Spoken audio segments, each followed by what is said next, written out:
नमस्कार दोस्तों, हरे कृष्णा, राधे राधे। व्रत विधि उपाय में सभी लोगों का स्वागत करती हूँ। आज के वीडियो में हम देखेंगे धनतेरस की पूजन हम कैसे करेंगे। धनतेरस का पूजा इस साल 29 अक्टूबर शाम को प्रदोष काल में किया जाएगा।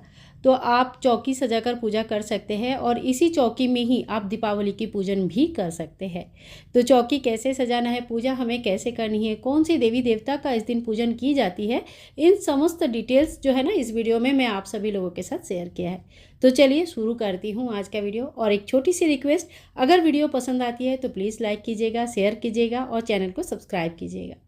तो देखिए, धनतेरस की पूजा के दिन ही बहुत लोग कलश की स्थापना कर लेते हैं। अगर आप लोग कलश स्थापना करते हैं तो धनतेरस के दिन कर सकते हैं, और नहीं तो इस पार्ट को स्किप कर सकते हैं। संपूर्ण डिटेल्स पूजा विधि, कलश स्थापना आपको दीपावली की पूजा विधि में मिल जाएगी। तो यहाँ पे देखिए, मैंने सबसे पहले चावल का आसन लगा के लक्ष्मी गणेश जी की जो फोटो या पोस्टर आता है, सभी लोग घर में लगभग ये पोस्टर लगाया जाता है दीपावली के टाइम पे, तो वो पोस्टर लगा लिया है और चावल से स्वास्तिक बना लिया है। स्वास्तिक बहुत ही ज़्यादा शुभ माना जाता है, हमें ज़रूर बनाना चाहिए। इसके बाद हम चावल का आसन लगाएंगे, लक्ष्मी जी, गणेश जी, साथ साथ में धन्वंतरी भगवान को स्थापित करेंगे। और अगर आपके पास भगवान श्री विष्णु नारायण का विग्रह है तो आप उनको भी स्थापित कीजिएगा, और अगर नहीं है तो आप सुपारी के स्वरूप में इनको स्थापना कर सकते हैं। आप देखिए, फोटो में अगर आपके पास कुबेर भगवान बना हुआ है तो आप वहाँ पे भी पूजन कर सकते हैं, और अगर आपके पास विग्रह है तो आप उनकी भी पूजा जरूर कीजिएगा। मेरे पास सभी के विग्रह है तो मैंने सभी को स्थापना कर दिया है। और इसके बाद देखिए, एक चावल का आसन लगाएंगे और इसमें दीपक की स्थापना करेंगे। धनतेरस की पूजा के दिन बहुत लोग कुबेर दीपदान करते हैं। कुबेर दीपदान एक विशेष दीपदान होता है और इस दिन ये दीपदान करना बहुत अच्छा माना जाता है। अगर आप नहीं करते हैं तो कोई बात नहीं, आप नॉर्मल दीपक जलाकर भी पूजन कर सकते हैं। दीपक हमने प्रज्वलित कर लिया है। दीपक प्रज्वलित करने के बाद ही हमें पूजन शुरू करना है। तो सबसे पहले हम गणेश जी का स्नान कराएंगे। ओम गणेशाय नमः, ओम गणेशाय नमः, ओम गणेशाय नमः।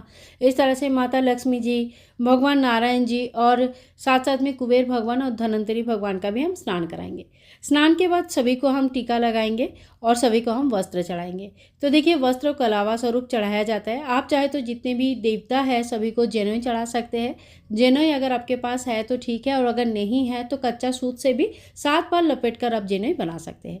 और अगर जेनोई नहीं है तो इसी प्रकार से जैसे मैंने सभी देवी देवता को ओम वस्त्रम समर्पयामि इस मंत्र का जप करते हुए सभी को हमने कलावा स्वरूप वस्त्र चढ़ा है, आप इस तरह से वस्त्र भी चढ़ा सकते हैं।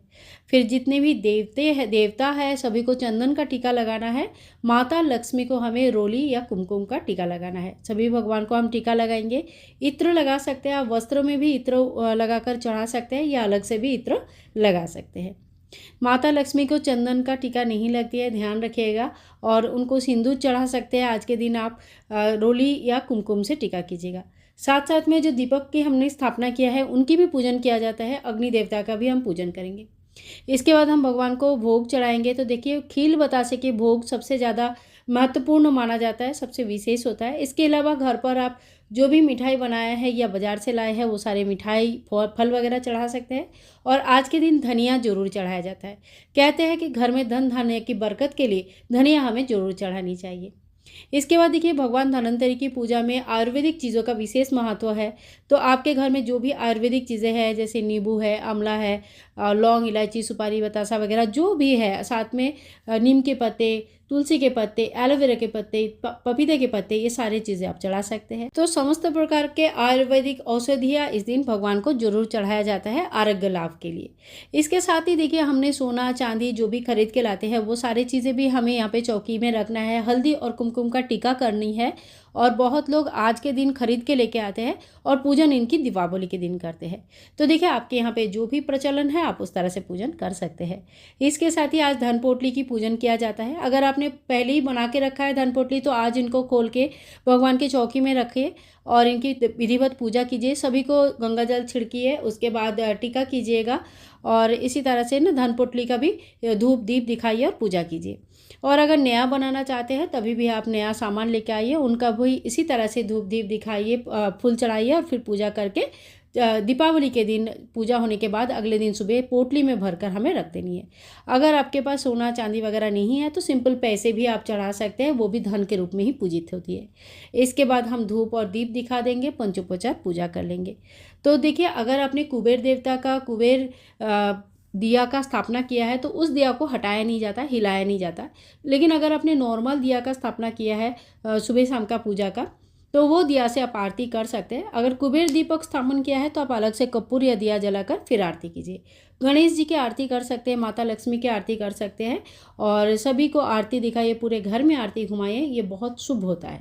इसके बाद हाथ में थोड़ी सी जल लेंगे और आरती को आचमनी कर लेंगे। 3 बार इस तरह से जल घुमाएंगे। अग्नि में जल हमें नहीं फेंकनी है, ध्यान रखिएगा। और देखिए आज के दिन ना विशेष दीपदान जो होता है वो है यम दीपदान। तो रात के समय हमें ये दीपदान करना रहता है, विशेष दीपदान होता है। इसके ऊपर पूरा डिटेल्स में वीडियो में अपलोड करूँगी, आप उस वीडियो को देख लीजिएगा।